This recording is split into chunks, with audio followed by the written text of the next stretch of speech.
घटनाटी गत वर्ष पहली रज राति घटीथिला जहाँकि सेदिन राति मु आउ मो सांग दीपू नदी खंडी रे बसिकी मद पिउथाउ। आगरू मु केबे मद पी नथिली। सेदिन ही प्रथम थर पाई मु मद पिउथाए। मु मद पीबा पाई मोर इच्छा नथिला, किंतु मो सांग दीपू बारंबार बाध्य करिबारु सेदिन मु प्रथम थर पाई मद पिउथाए। सेदिन मध्य मोर प्रथम एवं शेष मद पीवा थिला।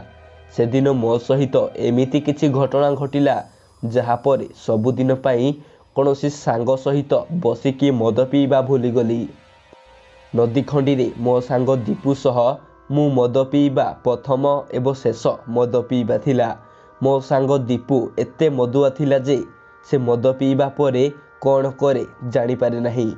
मु गोटे ग्लास मद पी थाए मो मुंड जेमिति बुलेला। हठात मु निशारे बेहोश हो गली। तापरे सेठी कौन घटिला मु जानिनी। जेतेबेले मोर होश आसिला सेतेबेलकु राति 1:30 समय बाजी थाए। मु चारिआडे अनेकी देखे दीपू सेठारे नथिला। मु सेमिति से नदी खंडी रे सोई थाए। मु दीपू को मने मने बहुत गाड़ी दउथाए। मते नदी खंडी रे एकुटिया छाड़ी घर को पळे गला। रह तते काली देउछि। मु नदी खंडी रे जेउ जागारे सोई थाए सेठारु किछि दूर रे आम गाँर मशाणी खंडी थाए। सेतेबेलकु मु भयरे थरु थाए। हठात मशाणी खंडीरु केही जणे चित्कार करिबार शब्द सुबिला। से शब्द एते भयानक थिला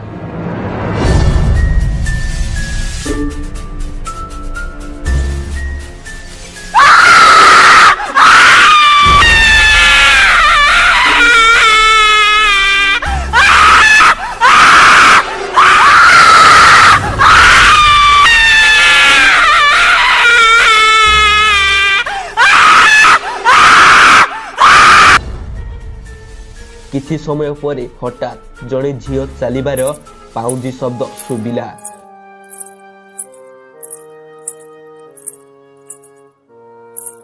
झुमझुम पाउंजीर शब्द धीरे धीरे बढ़िबारे लागिला।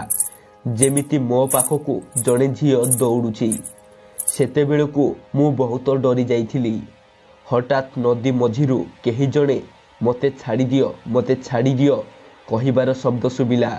तापरे जड़े झीर स्वरे तोते छाड़ीदेले तू अन्य कौनसी झीर जीवन को पुणी बर्बाद करिबु।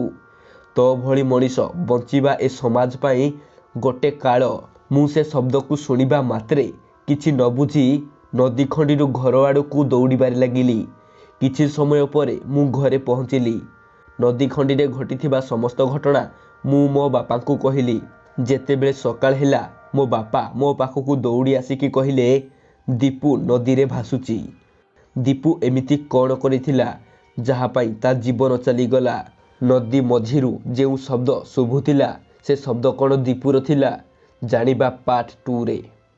जदि आपण मानकु आमर ए कहानीटी भल लागिथिबो तेबे वीडियो को लाइक करिबा सहित चैनल को सब्सक्राइब करी पाखरे आसुथिबा बेल आइकन को बजि दियंतु। आपण माने आपणक सांग सह एही वीडियो को व्हाट्सएप माध्यम रे शेयर कर दियंतु।